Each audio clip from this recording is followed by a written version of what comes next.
officielle du rapport final du dialogue intermalien pour la paix et la réconciliation nationale au président de la transition, le colonel Assimi Goïta. Ce matin, le comité de pilotage du dialogue s'est rendu à Koulouba pour l'occasion. Le document comporte les fiches thématiques, un plan de communication et les règlements intérieurs du dialogue intermalien. La confidentialité dans l'administration, tout administrateur est lié à une obligation de confidentialité. Cette confidentialité imposée aux administrateurs occupe une place centrale dans la concrétisation des orientations stratégiques d'une structure. Ce soir, nous mettons l'accent sur cette tâche lourdement accomplie par les secrétaires administratifs. Lundi 13 mai 2024, merci de nous recevoir. Bonsoir à tous et bienvenue. Tout d'abord, ce communiqué, l'autorité de protection des données à caractère personnel APDP constate l'apparition sur les réseaux sociaux d'un nouveau phénomène consistant en la mise en scène de personnes à la recherche de partenaires sexuels à leur insu, conformément aux dispositions de la loi numéro 2013-015 du 21 mai 2013 modifiée portant protection des données à caractère personnel en République du Mali. L'autorité a saisi le procureur du pôle judiciaire national spécialisé chargé de la lutte contre la cybercriminalité pour une suite judiciaire à ces agissements contraires aux bonnes mœurs. À cet égard, l'APDP rappelle aux utilisateurs des réseaux sociaux que la publication et le partage d'images portant atteinte à la vie privée, à la dignité de la personne humaine ainsi qu'à ses données à caractère personnel sont réprimées entre autres par le Code pénal, la loi numéro 2019-056 du 5 décembre 2019 portant répression de la cybercriminalité. L'autorité, tout en réitérant sa disponibilité à accompagner l'ensemble des citoyens pour une utilisation responsable du numérique, les invite à dénoncer aux autorités compétentes ces agissements contraires aux bonnes mœurs. Le rapport détaillant les termes de référence du dialogue intermalien pour la paix et la réconciliation nationale a été remis aujourd'hui au président de la transition, le colonel Assimi Goïta à Koulouba, par le président du comité de pilotage. Ce rapport officiel est le fruit de 20 jours de travail acharné des Maliens de Caille à Kidal et même de la diaspora. Le document comporte les fiches thématiques, un plan de communication et les règlements intérieurs du dialogue intermalien. Suivons le reportage de Mariam Sissoko.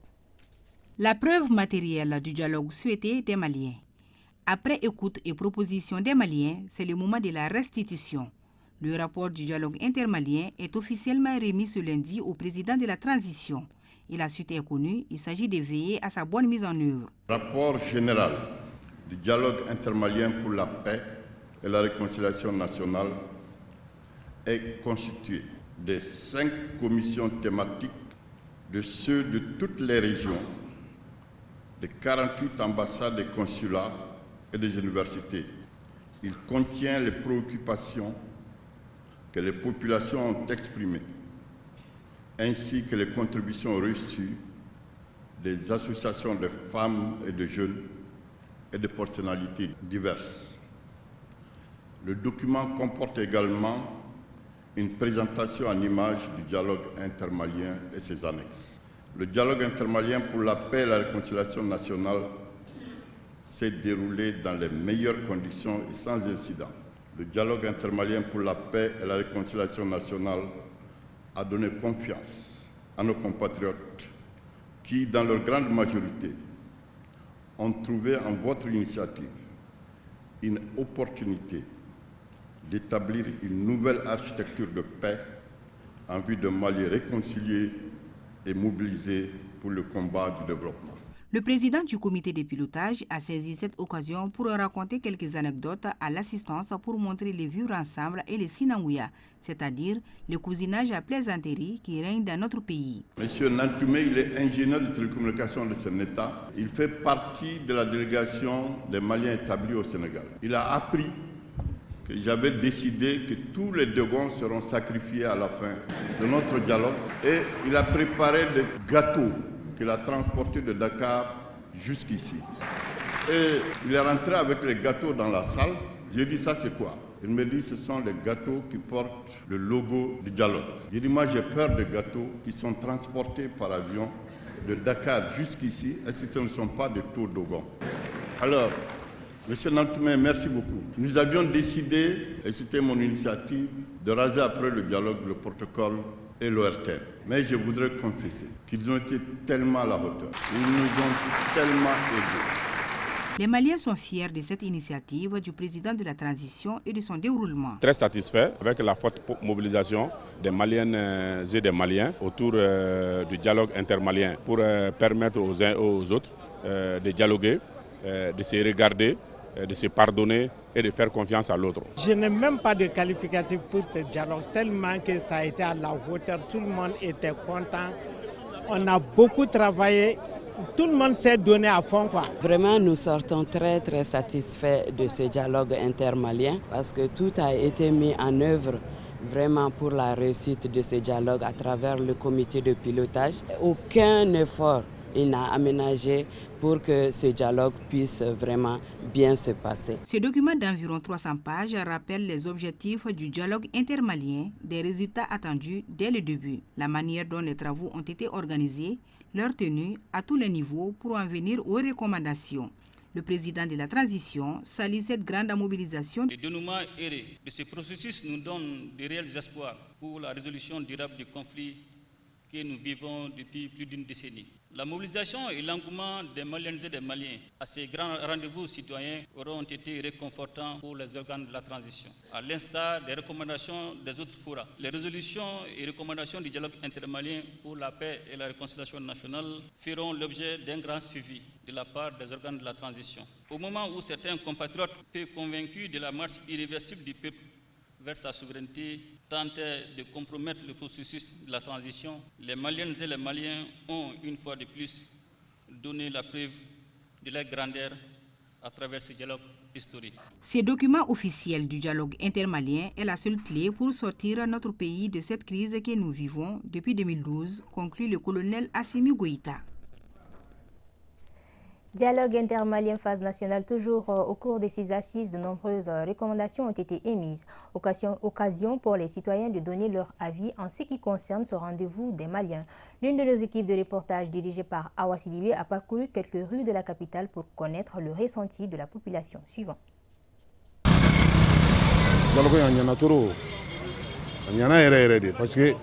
En tant que Maliens, notre aspiration principale est la paix pour notre pays. Pour moi,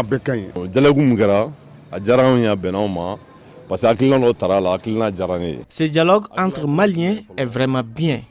J'ai apprécié les recommandations formulées telles que la prolongation de la transition. Nous sommes conscients que cette période est difficile, mais avec la grâce de Dieu, nous réussirons.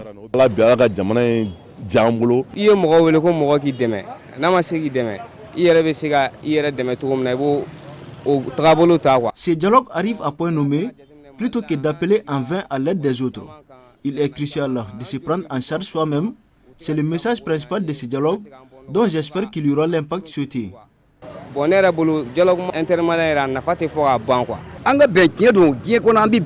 Pour moi, la paix est possible lorsque tous les droits de tous, y compris les travailleurs, sont respectés. On est content car même dans une famille, un chef de famille fait tout son possible pour cultiver et maintenir l'entente dans sa famille. C'est ce que fait le président à travers cette initiative.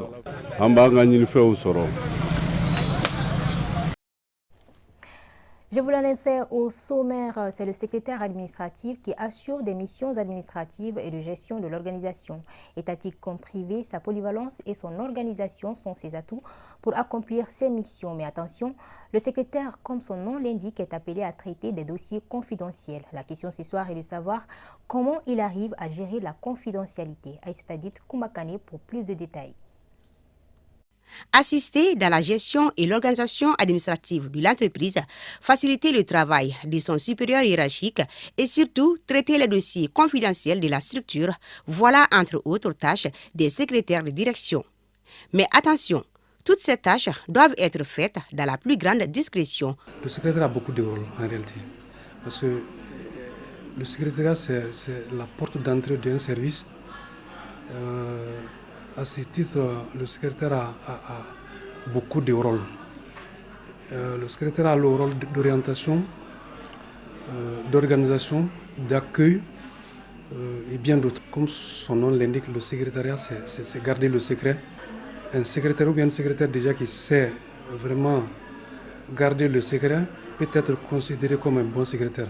En grande partie, le service compte beaucoup sur le secrétariat. Bras droit du manager, Sidibé Aminata Tongo est assistante de direction. Oui, elle est aussi la chargée de communication de l'Association des secrétaires administratifs du Mali. Selon elle, cette association est créée pour défendre les droits des secrétaires. Alors, une secrétaire d'abord, c'est qui?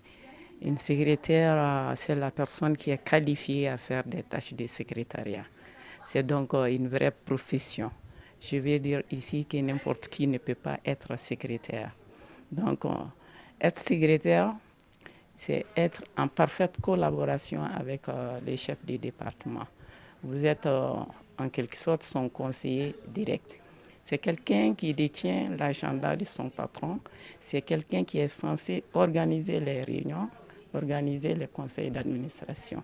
C'est quelqu'un avant tout qui doit garder les secrets. C'est le mot étymologique même du secrétariat. Malgré toutes ces explications, force est de constater qu'on assiste de plus en plus à la fuite du contenu de certains dossiers confidentiels, souvent même sur les réseaux sociaux.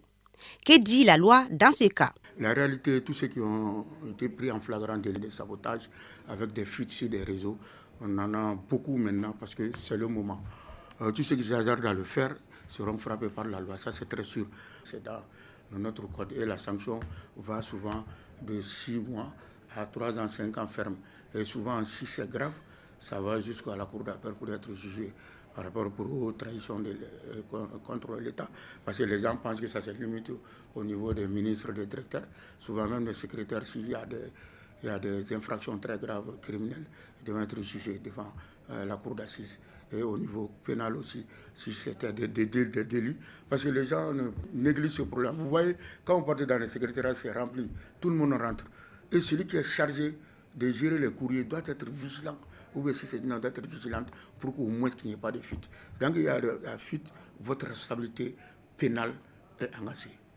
En somme, l'assistant ou secrétaire de direction est le collaborateur direct des managers ou chefs d'entreprise qui a un rôle prépondérant dans le traitement des dossiers.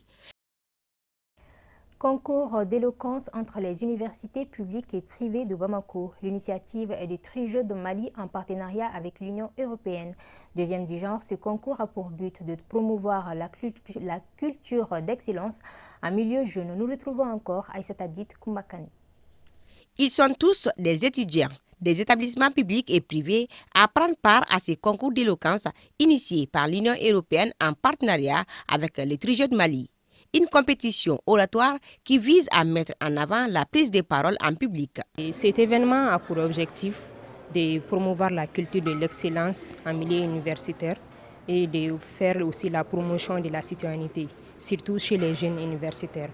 Donc c'est la deuxième année consécutive. Cette année, nous avons vu la participation de 12 établissements et nous sommes aujourd'hui à la phase demi-finale et finale, et qui opposera des équipes sur le thème Madame le Président, oui ou non. Avec un débat houleux, les deux finalistes ont livré des discours inspirants sur un même thème, dont l'un défendait le oui et l'autre le non. C'est finalement la FDPRI, Faculté des droits privés, qui est sortie victorieuse. On travaille beaucoup sur l'éloquence, bien évidemment, mais on regarde aussi la capacité à défendre ses points de vue, donc les arguments avancés, la façon de se tenir face à la salle, face au jury, et évidemment l'aspect conviction est très important. Et on voit bien d'ailleurs qu'ils sont complètement investis dans le sujet, parce qu'évidemment ils découvrent le sujet et ils doivent défendre le pour ou le contre sans forcément adhérer au fond d'eux-mêmes à ce oui ou à ce non. Et donc on voit bien qu'ils font preuve de beaucoup de talent pour trouver les arguments, même des fois quand le sujet n'est pas dans leur cœur, mais qu'ils sont obligés de le défendre quand même.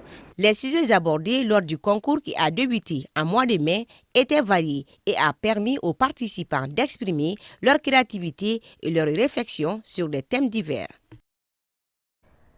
Sport, football, finale de la compétition Ramadan Sport, un projet de l'initiative malienne pour la paix et le développement communautaire IPADEC Mali, dont le but est de promouvoir la paix et la cohésion sociale. La finale de cette première édition a opposé l'AS Bolibana au FC Yuba. Pour rappel, 32 équipes ont pris part à cette compétition. Moussa Diabaté et Soumaïla Kounare pour le compte-rendu. Après 2 mois de compétition, les finalistes de ce tournoi Maracana dénommé Ramadan Sport sont l'AS Bolibana de Banakabougou, ici en orange, et les FC Yuba de Nyamakoro. Une première mi-temps timide, le score est de 0-0. Les joueurs ont vraiment mouillé les maillots et que vraiment c'est le sport qui a vraiment gagné. Dès le retour de la pause, les deux équipes ont livré un match très engagé et spectaculaire. Mais c'est au tir au but que l'AS Bolibana gagne 9-8. Ce soir, on est là et on a remporté la finale. On est tous joyeux et je remercie d'abord le ministre de la Jeunesse et des Sports, mon équipe, le staff aussi. Je remercie tout le monde. Pour les organisateurs, le but recherché est atteint. Que les jeunes se donnent la main, qu'il y ait l'attente entre les jeunes, la cohésion sociale. C'est le projet même en question. Le ministre de la Jeunesse et des Sports se réjouit de la réussite de cette première édition.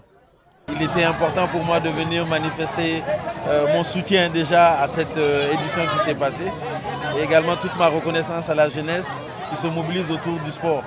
Vous savez, le sport est un vecteur très intégrateur et d'union également de la jeunesse. Et je pense que dans ce cadre-là, vous-même vous le remarquez, il y a tout un grand nombre de jeunes ici. Un bélier au vaincu, FC Yuba, et un bœuf plus les trophées au vainqueur, AS Bolibana, constituent la série de récompenses de cette fête de la jeunesse de la commune 6.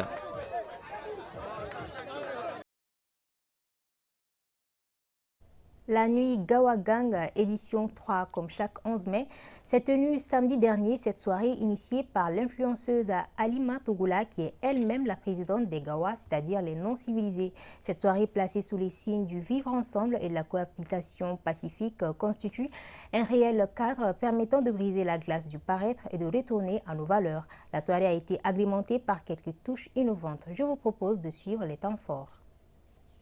Difficile de reconnaître qui que ce soit dans ces déguisements. Comme chaque année, la soirée Gawagang rassemble une bonne partie de la population sur l'esplanade du CICB dans une ambiance époustouflante et avec des parures hors du commun. Pour cet acte 3 de la nuit Gawagang, les organisateurs proposent un programme riche et varié avec notamment des défilés de mode Gawa, une proposition gastronomique traditionnelle malienne, de la danse traditionnelle entre autres.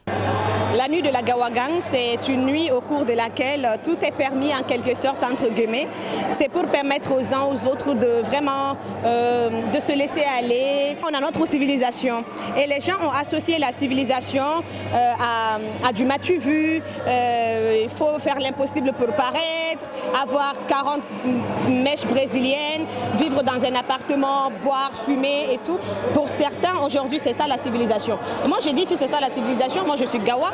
Cette nuit est aussi l'occasion de célébrer ces personnes qui ont façonné de par leur passion et leur engagement l'ossature de la scène théâtrale et artistique du Mali. Il s'agit cette année de Oumou Berté, Fantani Roland, Hélène Diarra et Oumou Diarra. L'idée de cette soirée étant de créer un espace réel de rencontres, d'échanges, de convivialité et de retrouvailles. La soirée Gawagang engendre un franc succès au fil des ans. Vraiment, je suis très contente de les accompagner et je serai toujours là pour eux. Alima m'a fait l'honneur l'année passée et cette année encore, c'est vraiment promouvoir la paix, l'union, l'entente, le vivre ensemble de tous les Maliens. Artistes, présentateurs, influenceurs, spectateurs, tous déguisés en Gawa, ont pris d'assaut l'esplanade du CICB. À travers cette soirée, Alima Togoula entend mettre l'accent sur notre culture et civilisation qui, selon elle, n'est autre que de rester soi-même.